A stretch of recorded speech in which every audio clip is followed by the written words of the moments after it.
말라기서 4장 1절에서 6절까지입니다. 같이 읽겠습니다. 만군의 여호와가 이르노라. 보라, 용광로 불같은 날이 이르리니 교만한 자와 악을 행하는 자는 다 지푸라기가 될 것이라. 그 이르는 날에 그들을 살라 그 뿌리와 가지를 남기지 아니할 것이로되 내 이름을 경외하는 너희에게는 공의로운 해가 떠올라서 치료하는 광선을 비추리니 너희가 나가서 외양간에서 나온 송아지같이 뛰리라. 또 너희가 악인을 밟을 것이니 그들이 내가 정한 날에 너희 발바닥 밑에 저와 같으리라. 만군의 여호와의 말이니라. 너희는 내가 호렙에서 온 이스라엘을 위하여 내 종 모세에게 명령한 법, 그 율례와 법도를 기억하라. 보라, 여호와의 크고 두려운 날이 이르기 전에 내가 선지자 엘리야를 너희에게 보내리니 그가 아버지의 마음을 자녀에게로 돌이키게 하고 자녀들의 마음을 그들의 아버지에게로 돌이키게 하리라. 돌이키지 아니하면 두렵건대 내가 와서 저주로 그 땅을 칠까 하노라 하시니라. 아멘. 말라기는 구약 성경의 마지막 책입니다. 말라기라고 하는 이름은 나의 메신저라고 하는 뜻입니다. 하나님의 말씀을 전하는 자라고 하는 뜻입니다. 말라기는 학개와 스가랴보다 약 100년 뒤의 인물로 알려져 있습니다. 바벨론에서 귀환한 지 벌써 100년이 지났습니다. 그때 당시 유대의 영적 실상이 말라기 시대에 그대로 그려져 있습니다. 우상을 숭배하는 죄는 치유받았지만은 하나님의 집인 성전에 대해서는 아무런 경외심이나 두려움이 없었습니다. 제사장들은 나태했고 영적 능력은 없었습니다. 레인들 역시 먹고 살기에 바쁜 상태였습니다. 아무도 성전에 희생제물이나 11조를 드리지 않았습니다. 사람들은 바벨론에서 보고 배운 오랜 관습대로 우상 앞에 절하고 이방 여자들과 자연스럽게 혼인을 했습니다. 예루살렘의 멸망, 성전 파괴, 70년의 포로 생활이라고 하는 엄청난 민족적 비극을 몸으로 체험한 이들은 삶과 정신이 온전할 리가 없었습니다. 무질서하고 혼란하고 타락하고 하나님을 멀리하고 거짓을 행하고 강박하고 이런 상황 속에서 말라기서는 이스라엘 백성들에게 죄를 회개할 것을 강조하고 동시에 하나님께 돌아오라 이렇게 말씀하는 것이 말라기서의 내용입니다. 그리고 말라기서가 끝나고 마태복음이 시작되기 또는 마가복음이 시작되기 400년이라고 하는 긴 기간 동안 하나님은 이스라엘에게 아무런 말씀도 계시도 주시지 않고 침묵을 하십니다. 이 400년 기간을 신구약 중간기라고 합니다. 말라기서에서 말하고 있는 두 가지 큰 악이 있습니다. 형식적으로 제사를 드리는 행위, 마음은 이방인들에게 가 있고 마음은 우상 숭배에 가 있으면서 저는 것 병든 것, 그리고 온전치 못한 제물을 하나님 앞에 드리는 그런 악을 행하면서도 우리가 언제 하나님 앞에 악을 행하였습니까? 라고 하나님 앞에 대드는 그러한 악에 대한 문제를 다루고 있습니다. 그리고 과연 하나님이 살아계시는가? 하나님이 여전히 나와 함께 하시는가? 하는 그런 문제입니다. 하나님에 대해서 의심하게 하는 신앙이 형식주의를 가져오게 됩니다. 말라기서는 그 형식주의에 대한 신앙을 경고하고 있습니다. 이러한 잘못된 신앙이 신약으로 넘어와 가지고 형식주의는 바리새인들이 계승을 했습니다. 또 하나님이 어디에 계시느냐 의심하는 것을 사두개인들이 계승을 했습니다. 사두개인들은 부활도 없다, 내세도 없다 이렇게 주장하는 사람들입니다. 그래서 신약에 와서 예수님이 하시는 모든 일에 대해서 사사건건 트집을 잡는 사람들이 바로 바리새인들과 사두개인들이었습니다. 바로 이 바리새인들과 사두개인들은 구약 말라기 시대의 신앙을 그대로 본받은 사람들입니다. 이스라엘 백성들은 전반적으로 하나님이 자기들과 함께 하신다는 믿음에서 의심했습니다. 많은 사람들이 지금도 하나님이 우리와 함께 계신다고 하는 사실을 의심하고 있습니다. 하나님이 살아계시다면 왜 세상이 이 모양으로, 하나님이 살아계시다면 왜 불의가 성공하는 것 같고 잘 되는 것 같은가? 믿음을 가지면서도 많은 사람들이 바로 이러한 말라기 시대의 신앙을 그대로 이어받아가지고 오늘 우리 시대에도 하나님의 존재에 대해서 의심하는 사람들이 많습니다. 신약에 와서 탕자의 비유는 바로 이 점을 말하고 있습니다. 큰아들은 유대인들을 상징하고 집 나갔다 돌아온 작은 아들은 이방인들을 상징하는 겁니다. 가족의 얘기가 아닙니다. 이스라엘 백성들에 대한 이야기입니다. 작은 아들은 하나님께 돌아오는데 큰 아들인 유대인들은 마음으로 하나님 앞에 돌아올 줄 모르고 불평과 불만만 늘어놓고 있습니다. 말라기는 당시의 영적인 타락을 지적하면서 백성과 하나님과의 관계를 회복시키기를 노력했습니다. 어찌하든지 이스라엘 백성들이 하나님께로 돌아오게 하는 것이 말라기 선지자의 사명이었습니다. 여호와께로 돌아오라, 여호와께로 돌아오라. 말라기서는 바로 이런 배경을 가지고 있습니다. 오늘 본문 1절은 이렇게 시작합니다. 만군의 여호와가 이르노라, 보라 용광로 불같은 날이 이르리니 교만한 자와 악을 행하는 자는 다 지푸라기가 될 것이라. 그 이르는 날이 그들을 살라 그 뿌리와 가지를 남기지 아니할 것이로되. 무서운 심판의 말씀을 하고 있습니다. 그날이 이르리니 확실하게 임할 것이며 심판이 있다고 말씀하십니다. 그 심판이 얼마나 무서운가. 용광로 불같은 심판의 날이 임하겠고, 교만한 자와 악을 행하는 자는 용광로 앞에 지푸라기가 될 것이다. 여러분, 교만한 자와 악인의 최후에 대해서 언급하고 있는데, 용광로 불 앞에서는 쇠도 물처럼 녹아내리는데 용광로 앞에 지푸라기 같다고 합니다. 말이나 되는 소리입니까? 쇠붙이도 녹아서 물처럼 흘러내리는데 지푸라기가 살아남을 수가 있겠습니까? 교만한 자와 악을 행하는 자는 용광로 불 앞에 지푸라기 같이 흔적도 없이 사라져버릴 것이다 라고 말합니다.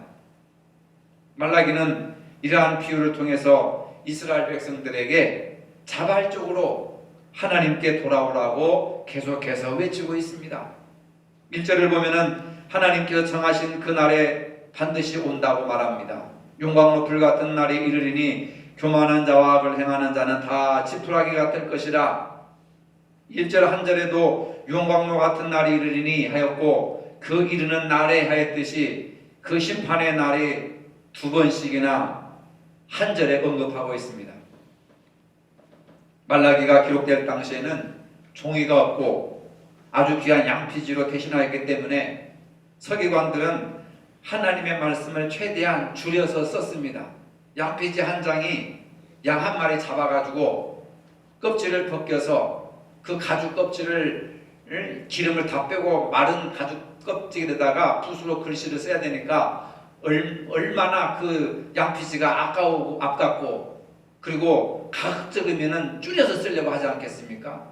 양 한 마리 잡아가지고 양피지 한 장 뜨는데 글을 몇 자나 쓰겠습니까? 몇 장 못 씁니다. 붓으로 써야 되기 때문에. 그런데도 불구하고 한 구절을 두 번씩이나 되풀이해서 쓴다고 하는 것은 심판의 날이 그만큼 중요한 것이기 때문에 강조하기 위해서 한 절에 두 번씩이나 언급을 하고 있습니다. 성경에 그날이라고 하는 단어가 총 25번이나 나옵니다. 그날은 주님께서 심판하시려 세상에 다시 오시는 날을 의미합니다. 근데 그날이란 정확히 어느 한 날이라기보다는 어느 기간을 말합니다. 이 기간은 하루도 될 수가 있고 한 달이 될 수도 있고 10년이 될 수도 있습니다. 하나님은 말라기 선자를 통하여서 심판날이 곧 올 것이요 그날을 아무도 피할 수 없으리라 거듭 경고하고 계십니다. 그럼에도 불구하고 사람들은 심판의 날에 대해서 무관심합니다. 오히려 그런 말을 듣기 싫어합니다. 회개하라고 하면 내가 무슨 죄를 졌습니까? 내가 무슨 잘못을 했습니까? 하고 오히려 대드는 거예요. 그게 뭡니까? 말라기 시대에 타락한 이스라엘 백성들과 똑같은 모습입니다. 언제 우리가 하나님 앞에 죄를 졌습니까? 언제 우리가 재물을 떼먹었습니까? 언제 우리가 하나님 언제 우리를 사랑하셨습니까? 라고 하는 얘기예요. 심판에 대해서 이사야 13장 6절에 너희는 애곡할지어다 여호와의 날이 가까웠으니 전능자에게서 멸망이 임할 것이로다 분명히 말씀하고 있습니다. 그날은 멸망의 날이요 슬픔의 날이요 운명의 날입니다. 그 운명의 그날이 다가오고 있는데 하나님께서는 우리를 위하여 그 날을 늦추시고 계신다고 하셨습니다. 하지만 하나님을 경외하는 자에게는 축복을 주십니다. 어떤 축복을 주시느냐? 2절에 보니까 내 이름을 경외하는 너희에게는 공의로운 해가 떠올라서 치료하는 광선을 비추리니 너희가 나가서 외양간에서 나온 송아지같이 뛰리라. 이 말씀이 얼마나 위로가 되는지 모릅니다. 하나님을 경외하는 자들에게는 공의로운 해가 떠올라서 치료하는 광선을 발하시사 외양간에 나온 송아지같이 펄쩍펄쩍 뛸 것이다. 공의로운 해가 떠올라서 치료하는 광선을 발하신다는 말씀은 그의 날개 안에서 치료한다라고 하는 뜻입니다. 날개는 하나님의 보호와 은혜를 상징하고 있습니다. 이러한 영생의 구원을 입은 의인들은 새로운 질서 속에서 완전한 자유를 누리게 될 것입니다. 그것을 어떻게 표현했느냐? 외양간에서 나온 송아지같이 펄쩍펄쩍 뛰놀 것이다 라고 했습니다. 하나님의 심판은 바로 용광로 불로 인하여서 뿌리와 가지가 다 소멸될 것이지만은 그러나 하나님을 경외하는 자들, 하나님께 돌아오는 자들 공의로운 해가 떠오를 것이라고 말씀하십니다. 공의로운 해가 떠오를 뿐만 아니라 치유의 광선을 비추십니다. 그래서 치유받은 사람들이 외양간에서 나온 송아지같이 펄쩍펄쩍 뛸 것이라고 말씀하고 있습니다. 요즘 말로 말하자면 코로나 확진 판정을 받고 완쾌 판정을 받은 사람들이 기뻐서 감사하고 노래하고 기뻐하는 그러한 것보다도 더 훨씬 깊은 외양간에서 나온 송아지같이 펄쩍펄쩍 뛸 것이다. 여러분 외양간에서 나온 송아지 보셨습니까? 저는 어렸을 때부터 소를 이렇게 집안에서 키웠고 학교 갔다 오면 맨날 소를 몰고 풀밭에 가서 소를 풀 뜯기는 일을 초등학교 때부터 중학교 3학년 때까지 한 6, 7년 정도를 했습니다. 그러니까 소를 굉장히 좋아하고 잘 압니다. 송아지는요 어머니 뱃속에서 나오자마자 한 10분 15분 되면요 부러적부러적하고 일어서고 비틀비틀하면서 거기서 뛰놀아요. 어머니 뱃속에서 나온 지 30분이 되면은 펄쩍펄쩍 뜁니다. 아 놀라운 거예요. 근데 사람은 한 1년 2년이 지나야 뛰잖아요. 송아지가 마당에서 뛸 때 얼마나 펄쩍펄쩍 뛰잖아요. 얼마나 기쁘고 얼마나 행복하면은 어미 주위에서 막 펄쩍펄쩍 뜁니다. 그게 송아지가 나타낼 수 있는 최고의 기쁨이에요. 외양간에서 나온 송아지같이 뛰리라.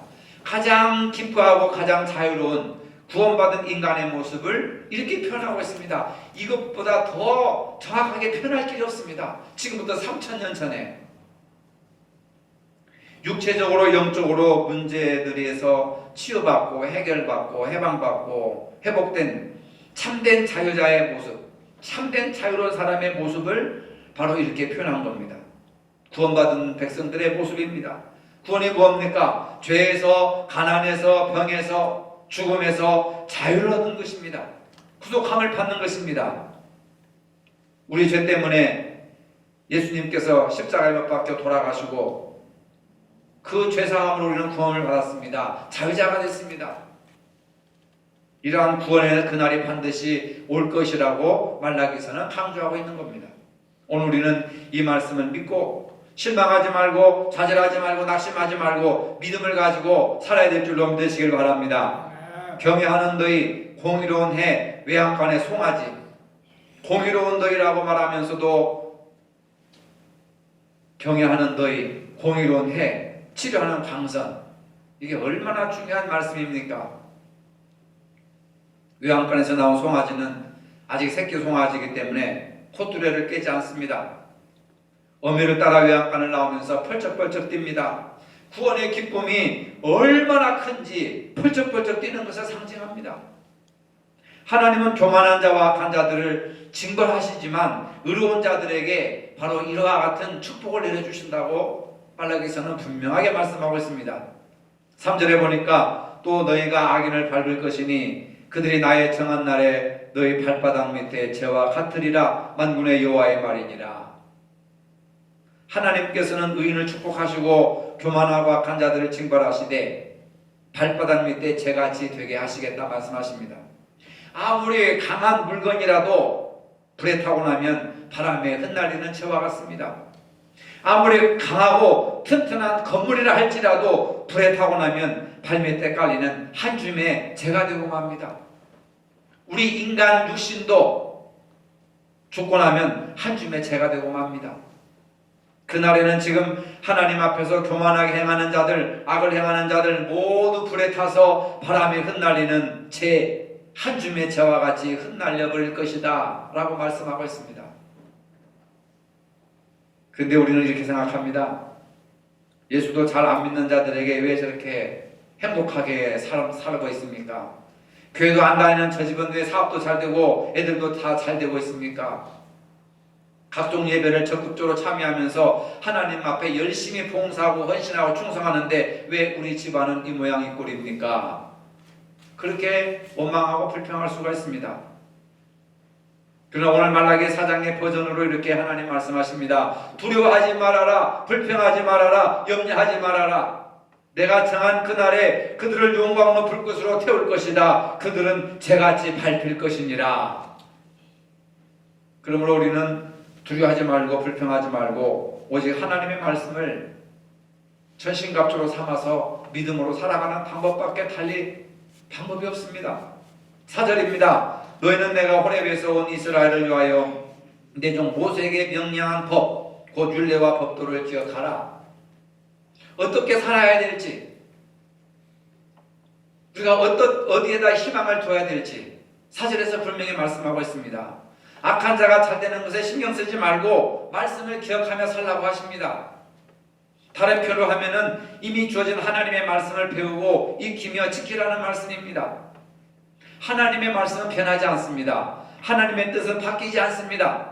그러나 인간은 새로운 시대에 새로운 무언가가 있을 것이라고 자꾸 세상적인 것만 추구하고 자신의 허영과 자신의 어떤 부족함을 채워보려고 노력을 합니다.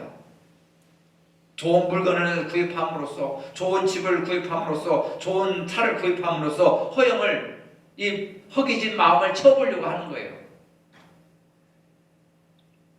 세상의 것이 아무리 좋아도요, 인간의 영혼을, 허기진 영혼을 채울 수가 없습니다. 아무리 맛있는 밥을 먹어도 여러분, 인간의 어떤 그런 본질적인 문제가 해결됩니까? 신앙생활은 깊은 우물을 파는 행위입니다. 이미 주신 말씀을 붙들고 배우고 삶 속에서 이것이 그러한가 하면서 깊은 우물을 파듯이 반복해서 읽고 또 반복해서 묵상하고 반복해서 암송하고 반복해서 그 말씀대로 살아가려고 하는 것이 신앙생활이란 말입니다. 하나님께서 숨겨두신 진리의 말씀을 깊은 우물을 파내며 알아가고 육화시켜 나가야 합니다. 육화시킨다고 하는 것은 그 말씀을 완전히 내 것으로 씹어서 소화를 시키는 것입니다. 그래서 나의 피가 되고 뼈가 되고 살이 되는 겁니다. 부지런히 읽고 외우고 마음에 새겨서 내 것으로 소화시켜야 합니다. 말씀을 내 것으로 되게 해야 됩니다. 그게 바로 너희는 내가 호렙에서 온 이스라엘을 위하여 내 종 모세에게 명령한 법 곧 율례와 법도를 기억하라, 상기하라, 되새겨라, 반복해라, 라고 하는 뜻입니다. 5절과 6절입니다. 보라, 여호와의 크고 두려운 날이 이르기 전에 내가 선지자 엘리야를 너에게 보내리니 그가 아버지의 마음을 자녀에게로 돌이키게 하고 자녀들의 마음을 그들의 아버지에게로 돌이키게 하리라. 돌이키지 아니하면 두렵건대 내가 와서 저주로 그 땅을 칠까하노라 하시니라. 엘리야는 이미 열왕기 시대, 그 이전 시대 때 왔다가 죽음을 맛보지 않고 하늘로 병거타고 올라간 사람입니다. 엘리야의 시대가 아닙니다. 말라기 시대는 몇백 년이 지난 다음이에요. 근데 엘리야를 너에게 보내주겠다, 이 얘기는 뭐냐면 세례 요한을 보내주겠다. 그래서 말라기가 끝나고 마태복음, 마가복음이 시작될 때에 세례 요한이 나타나가지고 빈들이 나타나서 회개하라, 천국에 가까웠느니라 하고 외치는 겁니다. 그래서 말라기는 성경의 끝이 아니라 신약과 연결되는 달이라고 할 수 있습니다. 엘리야는 이스라엘 백성들에게 하나님의 심판에 대해서 경고하고 하나님의 은혜를 몸소 체험했던 사람이었습니다. 세례 요한이 예수 그리스도의 길을 예비했던 것과 같습니다. 엘리야는 6절의 선자적 선포를 합니다. 그가 아버지의 마음을 자녀에게 돌이키고 자녀들은 마음을 그들의 아버지에게 돌이키게 하리라. 이 이야기는 히브리어 속담입니다. 한마디로 말해서 부모와 자식들이 한 마음이 된다라고 하는 뜻입니다. 죄된 인간들이 예수 그리스도를 통해서 아버지께로 나아갈 수 있게 되고 양자의 권세를 얻어서 살 것이다, 구원받을 날이 반드시 임하게 될 것이다 라고 말라기서는 선언하고 있는 겁니다. 근데 우리가 현실만 보면서 살아가는 사람들은 이 깊은 뜻을 알지 못합니다. 그리스도인은 이미 주신 말씀을 끝까지 붙들고 살아내는 사람들이 그리스도인들입니다. 누가 그리스도인들입니까? 그리스도의 말씀을 붙들고 살아가는 사람들이 그리스도인들입니다. 어렵고 힘들어도 주신 말씀을 붙들고 언약 백성으로 살아가는 겁니다. 동시에 마지막 날을 고대하며 살아가는 사람들입니다. 하늘의 소망을 가지고 살아가는 사람들입니다. 그날에 하나님 아버지와 자녀된 우리가 온전히 하나가 되어서 하나님의 나라를 소망하면서 살아가는 사람들입니다. 여러분, 내일에 대한 소망이 없습니까? 미래에 대한 소망이 있습니까? 우리는 미래와 내일에 대한 소망을 가지고 살아야 됩니다. 제사장들, 백성들의 해야 할 일이 무엇입니까? 말씀을 가르치고 말씀을 배우는 일입니다. 4절에서 다시 한번 이렇게 강조하고 있죠. 내 종 모세에게 명령한 법, 곧 율례와 법도를 기억하라. 율례는 하나님을 어떻게 섬길 것인가? 법도는 우리가 이웃과 어떻게 말씀을 실천하며 살아갈 것인가? 라고 하는 겁니다. 말씀을 잊으면 역사도 미래도 없습니다. 말씀을 잊으면 어떠한 영적인 복도 임하지 않습니다. 말씀이 없는 백성들은 망하게 되는 겁니다. 여러분, 말씀을 소유하시기를 바랍니다. 말씀을 가지시기를 바랍니다. 사람이 무엇으로 살겠습니까? 사람이 돌로 떡으로 살 것이 아니라 하나님의 입에서 나오는 모든 말씀으로 살 것이니라. 사람이 빵으로만 살 것이 아니라 하나님의 말씀으로 살 것이니라. 인간이 무엇으로 삽니까? 말씀으로 삽니다. 빵으로는 먹고 죽습니다. 그러나 하나님의 입에서 나오는 말씀으로는 영생을 누리는 줄로 믿으시기를 바랍니다. 우리가 기억해야 될 것이 무엇입니까? 유다서 17절에 그러나 사랑하는 자들아, 너희는 우리 주 예수 그리스도의 사도들이 전에 한 말을 기억하라. 오늘 보면 4절에서도 기억하라. 유다서 17절에도 사도들이 전에 한 말씀을 기억하라. 구약 성도들이 모세의 율법을 기억했듯이 오늘 우리들은 사도들이 전한 말씀을 기억해야 됩니다.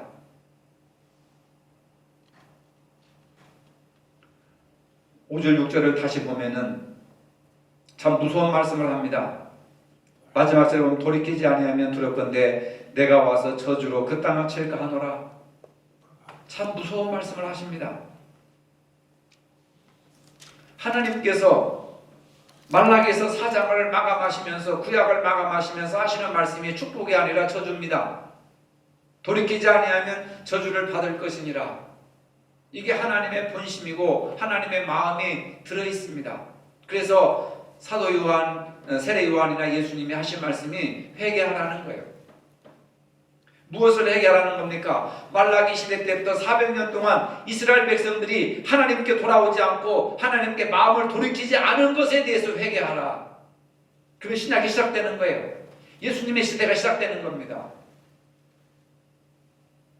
우리가 몸은 여기 앉아서도 마음은 하나님께 돌이키지 않았다면, 우리가 예수를 믿는다고 하면서도 말씀으로 우리가 마음을 돌이키지 않았다면 뭘 해야 되겠습니까? 회개하라는 거예요. 근데 이스라엘 백성들은 우리가 무슨 죄를 저질렀간 회개하라고 하십니까? 하나님께 삿대질하면서 고개 쳐들고 대들지 않습니까? 왜 유감스럽게도 마지막 단어는 저주란 말로 마감을 하였을까? 아담으로부터 시작된 인류는 둘째 아담인 예수 그리스도가 오실 때까지 저주 아래 있었습니다. 말라기 4장을 끝으로 하나님께서는 400년 동안 이스라엘 백성들과 관계를 끊고 선자도 예언자도 보내주시지 않고 계시를 주시지 않았습니다. 암흑시대였습니다. 말라기 선자는 오늘 본문을 통하여서 400년 동안 신앙의 근거를 어디에 두고 어떻게 살아야 할 것인가에 대해서 분명하게 말씀해 주고 있습니다.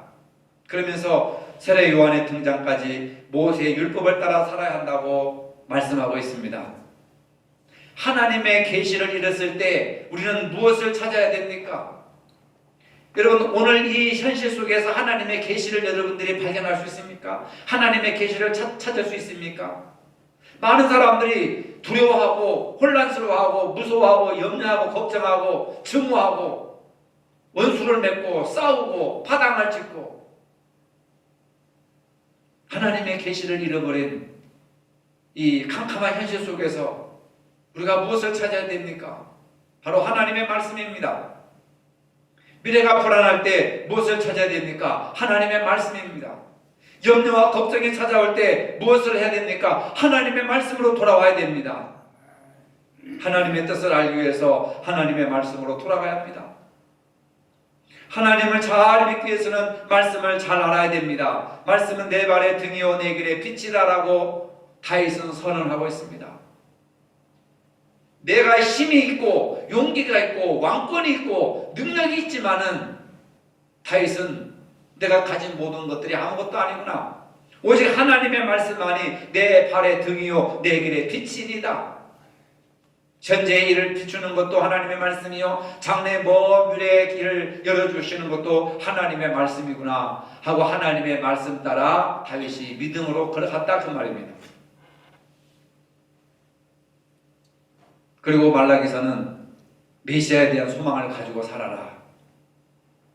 엘리야를 보내주겠다고 하는 말은 바로 새로운 구원자를 보내주겠다고 하는 겁니다.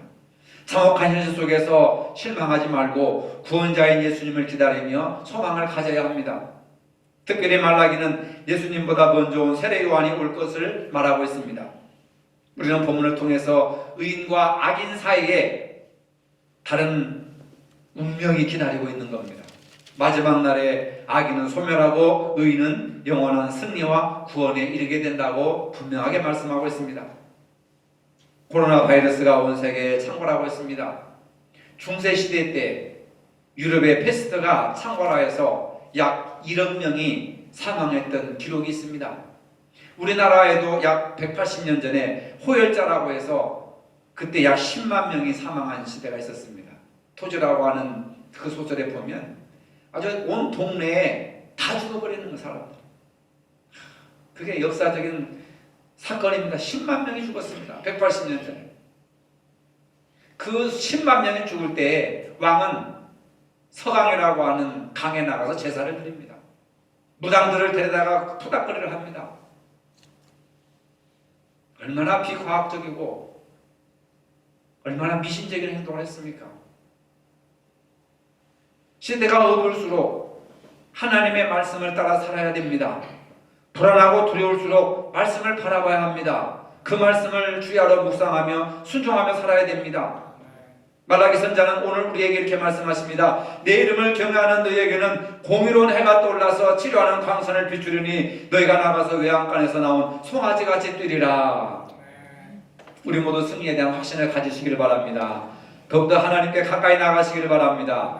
의로운 자들에게 정의로운 해가 떠올라서 치료하는 광선을 비추리니 외양간에서 나온 송아지같이 뛰게 될 것입니다.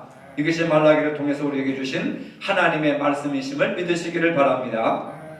거룩하신 아버지, 온 세계가 코로나 바이러스로 공포에 사로잡혀 있습니다. 이러한 때 말라기 선자를 통하여서 주신 하나님의 말씀을 다시 듣는 저희가 되게 하여 주시옵소서. 하나님을 경외하는 자들에게 정의로운 해가 떠올라서 치료하는 광선을 비추리니 너희가 나가서 외양간에서 나온 송아지같이 뛰리라 하신 말씀을 누리고 체험하는 복된 저희들이 되게 하여 주시옵소서. 예수님의 이름으로 기도합니다. 아멘. 이제는 우리 주 예수 그리스도의 은혜와 하나님 아버지의 무한하신 사랑과 성령의 교통하심이 하나님을 경외하고 또 치료하는 광선으로 치유받기를 원하는, 기쁨으로 살기를 원하는 모든 성도들 머리 위에 이제로부터 영원토록 함께 하시기를 축원하옵나이다. 아멘.